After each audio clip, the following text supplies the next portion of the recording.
क्या नरेंद्र मोदी ने इनको बताया कि 3 महीने इनको पता चल चुका था पहले, या इनको पुतिन ने बताया? ये ममता बनर्जी जी बकवास करने की आदी हैं। ममता बनर्जी को हिंदी तो आती नहीं, वो उज्ज्वला योजना को उजाला योजना समझ गई, बिजली वाला। तो समझ लीजिए इनकी समझदारी कितनी है। सबको कहाँ से आप पुलिस की वर्दी दे देंगे? आप जब मुख्यमंत्री थे, पुलिस की भर्ती जब हुई थी, जिस पर हाई कोर्ट ने रोक लगा दिया था। क्यों रोक लगाया था हाई कोर्ट ने? आपने एक ही जाति के लोगों को 80% से ज़्यादा भर दिया। यूपी में गवर्नमेंट ने 5 लाख लोगों को सरकारी नौकरी दिया है, और आपके देश की आबादी 1.25 अरब से ऊपर हो गई है, 1.5 अरब के लगभग पहुंचने जा रही है। दुनिया की कौन सी ऐसी गवर्नमेंट है जो 1.5 अरब लोगों को सरकारी नौकरी दे दी? ममता बनर्जी ने हिंदुओं के साथ क्या किया? बंगाल में कत्लेआम करवाया, उन्होंने घर जलवाया, लोगों को मरवाया, यहाँ तक कि बंगाल छोड़ने पर मजबूर कर दिया। लोग जाके आसाम में 2 लाख लोग बसे हुए हैं। तो ये क्या था? ये सम्मान था?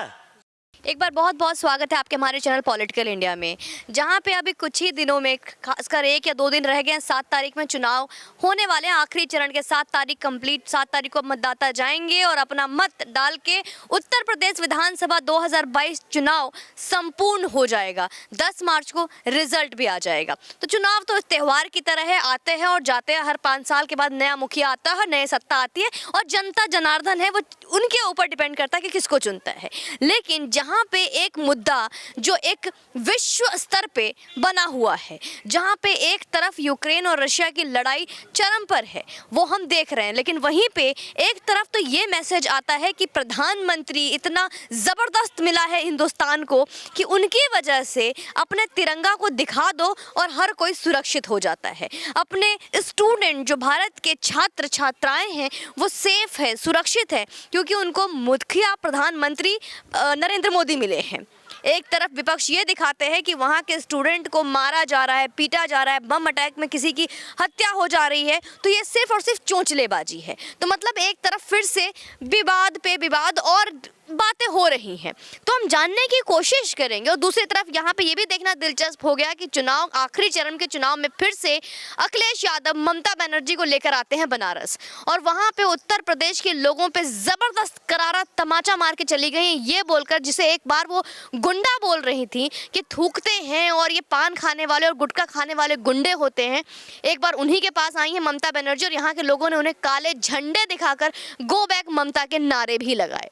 तो ये सारी चीजें, सही जवाब इसका कहां से मिले, इतने सारे सवाल। तो मैं आई हूं आज फिर से उन्हीं के पास जिनके पास हर सवाल का जवाब होता है। जी हाँ, इनके वीडियोस आपने कई चैनल्स पे देखे होंगे, हमारे खुद के चैनल पे इनके कई वीडियोस हैं। डॉक्टर राजेंद्र प्रसाद, उनसे मैं बात करूंगी और उनसे जानने की कोशिश करूंगी इन सारे सवालों के जवाब। बहुत बहुत धन्यवाद है सर आपका, और बहुत बहुत धन्यवाद कि आपने हमें समय दिया। कैसे हैं आप? ठीक है। सबसे पहला सवाल, जहाँ पे एक तरफ नेशनल मुद्दा तो बना हुआ है, नेशनल मैं कहूँगी विश्व का मुद्दा बना हुआ है, लेकिन वहीं पे बनारस में बंगाल की सुप्रीमो ममता बनर्जी आई हैं और सबसे ज़्यादा जो बड़ा आरोप लगाई हैं कि 3 महीने से रशिया के पुतिन से बड़ी ज़बरदस्त दोस्ती थी। पुतिन से इतना प्यारा दोस्त होने के बावजूद 3 महीने पहले नरेंद्र मोदी को पता चल चुका था कि यहाँ पे कुछ इस तरीके की युद्ध होने की संभावनाएं हो रही हैं। तो 3 महीने से क्यों नहीं अपने छात्रों को, अपने छात्राओं को क्यों वापस नहीं बुलाया? 3 महीने तक छुपा के क्यों रखा? मतलब कि ये चाहते थे कि हमारे देश के छात्र छात्राएं की जिंदगी कुछ मायने नहीं रखती है? क्या नरेंद्र मोदी ने इनको बताया कि 3 महीने इनको पता चल चुका था पहले, या इनको पुतिन ने बताया? ये ममता बनर्जी जी बकवास करने की आदी हैं। दरअसल 20 दिन पहले, युद्ध के शुरू होने के 20 दिन पहले, भारत सरकार ने 2 एडवाइजरी जारी की यहाँ के छात्रों के लिए कि आप यूक्रेन छोड़ दें। तो ये लोग, वहाँ के छात्र जो है, कोई कहा कि हमारी पढ़ाई की नुकसान हो रही है, कोई कहा हमारी परीक्षा चल रही है, कोई कहा कि टिकट महंगा मिल रहा है, हम कैसे जाएं। ये लोग कोई न कोई बहानेबाजी बना करके रुके हुए थे, और जब बमबाजी होने लगी, वहाँ पर युद्ध स्टार्ट हो गया, जब इनको खाने का संकट होने लगा, रहने का संकट होने लगा, तो ये लोग लगे भारत सरकार को दुहाई देने। ऐसा है कि ये एक भारतीय प्रवृत्ति भी है कि कोई भी काम हर आदमी लास्ट आवर में करता है। यहाँ अगर कोई डेट दे दीजिए कि ये काम आप इतने तारीख से इतने तारीख तक कर सकते हैं, तो यहाँ के लोगों की आदत है कि वो लास्ट डे का इंतजार करते हैं और उसी दिन भीड़ जुटा देते हैं। तो ये वही प्रवृत्ति काम कर रही है। और ममता बनर्जी की तो आदत बकवास करने की है, वो बकवास कर रही हैं। उनको क्या मालूम अंतर्राष्ट्रीय राजनीति कैसे होती है, और या अखिलेश जी को कैसे मालूम कि अंतर्राष्ट्रीय राजनीति कैसे होती है। इन लोगों को तो बोलने का अधिकार ही नहीं है अंतर्राष्ट्रीय राजनीति पर, क्योंकि ये प्रदेश के मुख्यमंत्री हैं और प्रदेश के मुख्यमंत्रियों से विदेश नीति से देश के कोई मतलब नहीं है। इनको विदेश नीतियों के बारे में नहीं पता, अंतर्राष्ट्रीय राजनीतियों का नहीं पता, लेकिन राष्ट्रीय नीति का तो पता है ना। अगर यहाँ पे अगर राज्य की नीतियों की बात करें वो तो पता है ना। उसको लेकर अगर ममता बनर्जी कहती हैं कि जिस तरीके से ये बोल रहे थे कि उज्ज्वला योजना उज्ज्वला तो कहीं आया नहीं, अंधेरा और छा गया, इस तरीके की बातें कर रही है ममता बनर्जी। कैसे देखते हैं आप इसको? ममता बनर्जी को हिंदी तो आती नहीं जी। वो उज्ज्वला योजना को उजाला योजना समझ गई, बिजली वाला। तो समझ लीजिए इनकी समझदारी कितनी है। ऐसा है जी, उसी तरह समझदारी अखिलेश यादव की है। अखिलेश यादव कहते हैं कि मेरी सरकार बनेगी तो मैं सेना में भर्ती खोल दूंगा। क्या रक्षा मंत्रालय किसी चीफ मिनिस्टर के अंडर में आता है?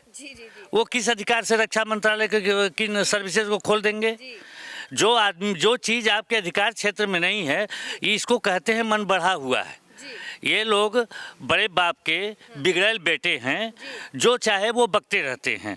पहले सोचना चाहिए कि हमारी तो बोल रहे हैं कि पुलिस की वर्दी देंगे सबको। कहाँ से आप पुलिस की वर्दी दे देंगे? आप जब मुख्यमंत्री थे, पुलिस की भर्ती जब हुई थी, जिस पर हाई कोर्ट ने रोक लगा दिया था। क्यों रोक लगाया था हाई कोर्ट ने?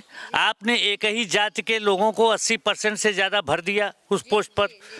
तो जब हाई कोर्ट में लड़के जो लड़के वंचित हुए वो हाई कोर्ट गए, हाई कोर्ट ने उसको स्टे किया। यही नहीं किया आपने उत्तर प्रदेश की जो सबसे बड़ी परीक्षा होती है पीसीएस परीक्षा में आपने कापी बदलवाने का काम किया, आपने कापी लिखवाने का काम किया, आपने दुनिया का भ्रष्टाचार उसमें घुसाया। आप किस मुंह से कहते हैं कि मैं ईमानदारी से काम करूंगा, ईमानदारी से? उस पर भी पीसीएस परीक्षा पर पहली बार हाई कोर्ट ने रोक लगाया। आज तक उत्तर प्रदेश के इतिहास में ऐसा नहीं हुआ कि पीसीएस या आईएएस परीक्षा पर रोक लगे। ये पहली बार उत्तर प्रदेश में ऐसा हुआ कि पीसीएस परीक्षा पर अखिलेश जी के ज़माने में हाई कोर्ट ने रोक लगा दिया, रिजल्ट आउट नहीं होने दिया। डॉक्टर साहब एक बात बताइए, जहाँ पे ये सारी भर्ती और रोजगार बेरोजगारी की बात होती है, वहीं पे एक और बातें सामने आई जहाँ पे अच्छे दिन बुरे दिन की बात हमेशा योगी आदित्यनाथ हो चाहे देश के प्रधानमंत्री हो, जो कहते हैं अच्छे दिन आएंगे। ममता बनर्जी ने कहा कहाँ गए अच्छे दिन, बुरे दिन आ गए। तो कहाँ है वो बुरे दिन और कौन से बुरे दिन की वो बात कर रही हैं और कौन से वो अच्छे दिन की बात है जो प्रधानमंत्री कर रहे हैं? दरअसल इन लोगों के पास कोई मुद्दा नहीं बचा है।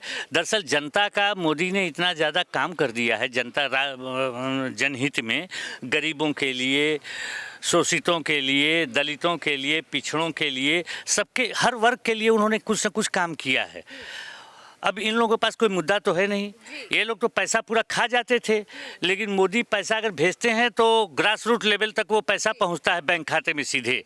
और ये लोग करते क्या थे, बाढ़ आता था, सूखा आता था, ये लोग इंतज़ार करते थे कि केंद्र से धन आए और हम उसको कैसे लूट के खाएं। हमेशा हम लोगों ने देखा है, छोटे छोटे थे बचपन में, कि जब बाढ़ आती थी तो जो कपड़े आते थे, कंबल आते थे, खाने का सामान आता था, वो नेता अपने जो छुटभैये नेता हैं वो सब खा जाते थे सामान, जनता तक बढ़ता ही नहीं था सामान। तो ये तो इनके पास कोई मुद्दा तो रह नहीं गया है। तो अब ये बैठ के टार्च लेके खोजते हैं कि कहाँ पर हमको सुराग दिखाई दे जिसको मैं हाईलाइट कर सकूं। बेरोजगारी की बात कर रहे हैं। बेरोजगारी क्या जवाहरलाल नेहरू के समय में नहीं थी?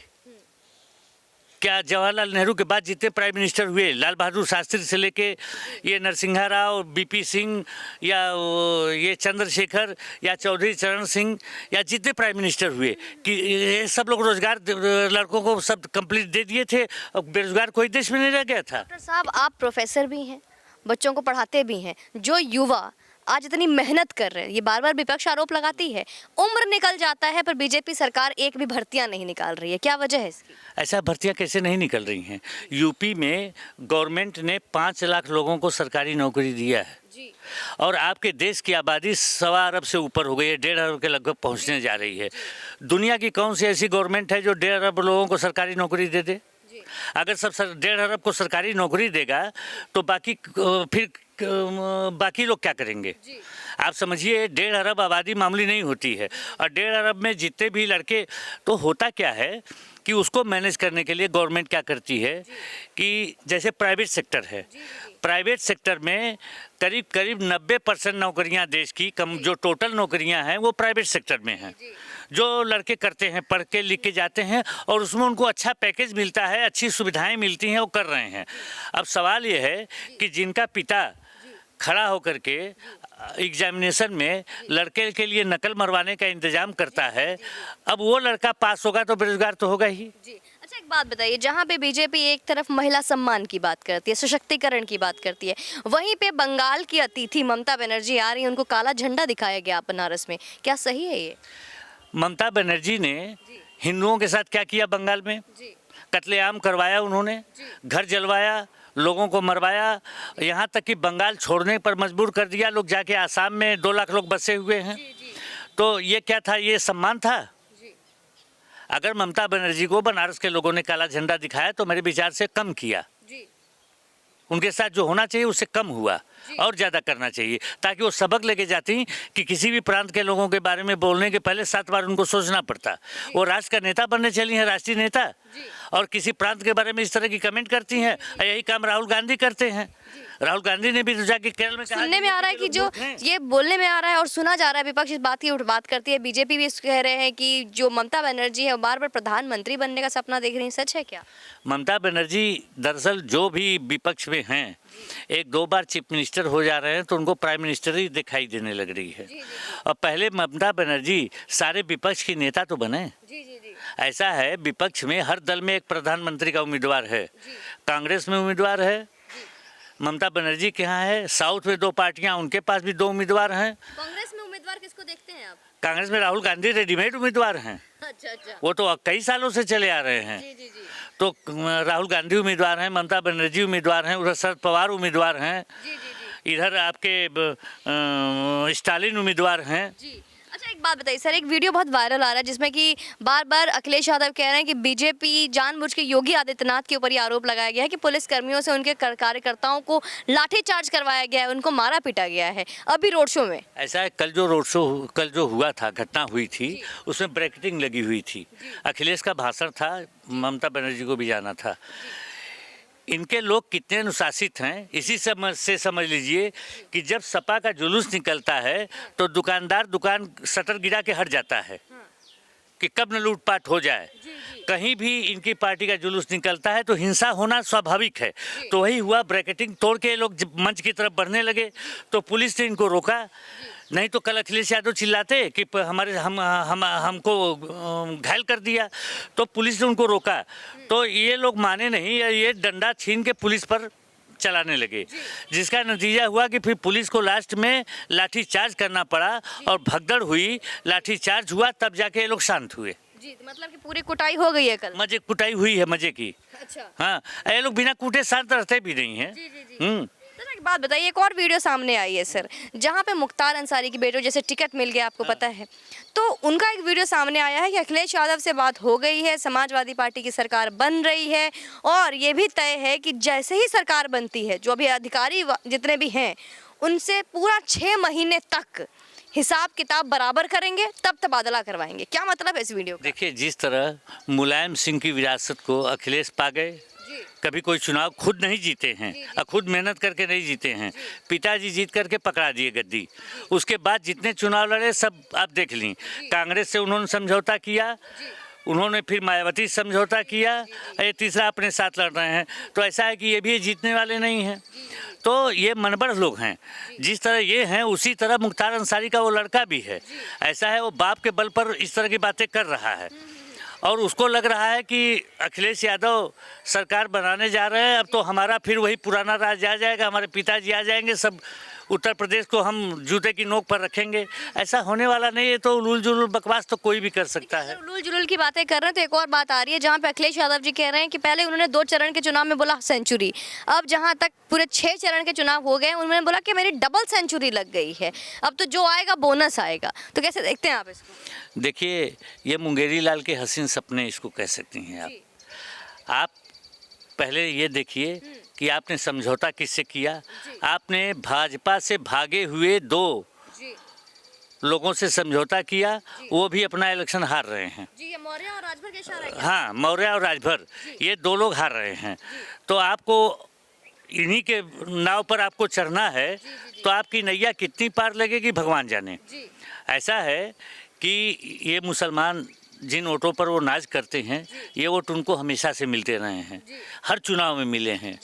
और जो उनकी बिरादरी है वो उनको हर चुनाव में वोट दी है। रिजल्ट क्या रहा है? जी ऐसा है, कोई भी चुनाव जीतने के पहले और जीतते समय एक चुनाव का मैनेजमेंट होता है। उस मैनेजमेंट में ये होता है कि 1-2 बिरादरी मिला के चुनाव आप नहीं जीत सकते। आपको चुनाव जीतना है तो बिरादरियों का कलेक्टिव वो बनाना पड़ेगा आपको। तो आपके पास कोई और तो है नहीं। देखिए, आपने ऐसा काम किया है अपने राज्य में कि ओबीसी जो एक था वो भी छिटक गया। अब तो ओबीसी में हर जाति के एक नेता पैदा हो गए हैं। जी चलिए, एक आखिरी सवाल पूछूंगी मैं, जहाँ पे ममता बनर्जी ने ये भी बोला, अखिलेश यादव साथ में थे, उन्होंने बोला कि ममता बनर्जी को देखकर बीजेपी को बंगाल की हार याद आ जाएगी और पता चल जाएगा कि क्या चीज़ है वो। इसके अलावा उन्होंने ये भी बोला कि इस बार अब खेला होबे और बीजेपी का समाप्त होना है। सुनिए, बंगाल में क्या हुआ? बंगाल में बीजेपी लड़ी, 3 सीट पाई थी, 70 से 77 सीट उसने पाया। और उसका रिजल्ट क्या हुआ कि बीजेपी आने न पाए, इसके लिए कांग्रेस, कम्युनिस्ट पार्टी और टीएमसी तीनों मिल के लड़ी, जिसका नतीजा हुआ कि कांग्रेस 0 पर चली गई, कम्युनिस्ट पार्टी 0 पर चली गई। तो वो स्थिति तो होगी नहीं, यहाँ नहीं होने वाली है, क्योंकि यहाँ कांग्रेस भी लड़ रही है, बीएसपी भी लड़ रही है, वो हैदराबाद वाले ओवैसी भी लड़ रहे हैं और आप भी लड़ रही है। आपको न तो आपको वोट ट्रांसफ़र आप कराने जा रहा है, न ओवैसी कराने जा रहे हैं। ओवैसी भले 5 ही वोट पाएँ, लेकिन वो ट्रांसफ़र कराने का काम नहीं करेंगे। आप भी ट्रांसफ़र कराने का काम नहीं करेगी और मायावती भी वोट ट्रांसफ़र कराने का काम नहीं करेंगी। इसलिए बंगाल का सपना तो भूल जाएँ। बंगाल की तरह हाँ, कांग्रेस ट्रांसफ़र करा सकती है वोट और कम्युनिस्ट करा सकती है, क्योंकि उसको इनसे विशेष मोह है इनको कि डूबते को तिनके का सहारा मिल जाएगा। लेकिन दुर्भाग्य है कि ये उत्तर प्रदेश है और उत्तर प्रदेश हाईली पॉलिटिकल प्रदेश है। यहाँ का हर आदमी पॉलिटिक्स के बारे में कुछ न कुछ जानता है, उस पर बहस करता है, तो यहाँ पर वो सब नहीं चल पाएगा। बंगाल में तो स्थिति जानती थी आप क्या है। लगता है आपके एनालिसिस के हिसाब से 10 मार्च को क्या देखने को मिलेगा हम सभी को? अखिलेश यादव, योगी आदित्यनाथ, मुख्यमंत्री की कुर्सी कौन है सामने? देखिए, गवर्नमेंट तो योगी आदित्यनाथ की बन गई है, डेफिनेटली बन गई है, वो कोई रोक नहीं पाएगा। मैं आपको बता दूं, ये लोग कितने उछल कूद मचाएं, लेकिन इनकी एक सीमा है। ये 125-150 वोट सीट के ऊपर नहीं जा सकते।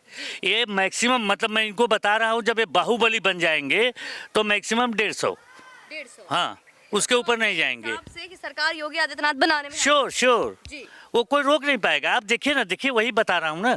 एक तो भारतीय जनता पार्टी विश्व की सबसे बड़ी पॉलिटिकल पार्टी है, कैडर बेस पार्टी है, उसके पास कैडर हैं, उसके पास ग्रुप ऑफ कास्ट का वो है, कॉम्बिनेशन है, इसलिए वो सरकार वही बनाएगी। ममता बनर्जी क्या उत्तर प्रदेश में आने का कितना प्रभाव पड़ने वाला है इस 7 तारीख को जो चुनाव होने वाला है? हो सकता है नुकसान कुछ हो जाए।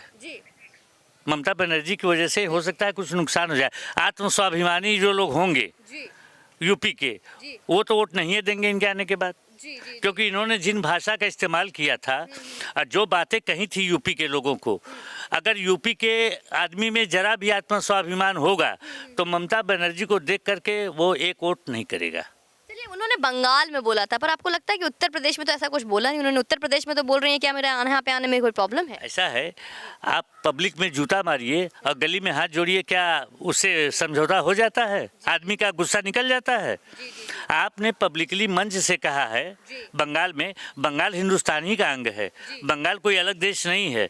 तो आप हिंदुस्तान में कहीं भी, जिस तरह से केरल में राहुल ने कहा कि उत्तर प्रदेश के लोग मंदबुद्धि होते हैं और केरल को लोग बहुत बुद्धिमान होते हैं, यह बात सबके दिमाग में नहीं है, सबके, जो भी बुद्धिमान आदमी होगा उसके अंदर है। तो आपको लगता है फिर इस बार योगी सरकार बनेगी सर? श्योर। बहुत धन्यवाद आपका। तो ये देखिए हमारे डॉक्टर साहब तो जिन्होंने हर चीज़ का बहुत ज़बरदस्त तरीके से जवाब दिया कि किस तरीके से बार बार आरोप लगाए जा रहे हैं नरेंद्र मोदी पे कि एडवाइजरी जारी करने के पहले पुतिन से उनका इतना अच्छा रिश्ता था तो क्यों नहीं 3 महीने पहले ही बता दिया था, क्यों नहीं वहाँ के छात्रों को वापस भारत बुला लिया था। उसका जवाब भी आपने सुना। ममता बनर्जी का कितना प्रभाव पड़ने वाला है 7 तारीख को चुनाव, जो आखिरी चरण के चुनाव है उसमें कितना प्रभाव पड़ने वाला है, उसका भी जवाब सुना। और एक तरह से अपने एनालिसिस के थ्रू भी इन्होंने बता दिया कि इनको क्या लगता है कि 10 मार्च के आंकड़े क्या होंगे और मुख्यमंत्री फिर से कौन बनेगा। बाकी आपको इनके आंकड़े, इनके एनालिसिस और इनकी बातें कितनी समझ में आई और कितनी सटीक लगती है, कमेंट सेक्शन में मुझे बताइए और वीडियो को यूं ही शेयर करते रहिए। जय हिंद, वंदे मातरम।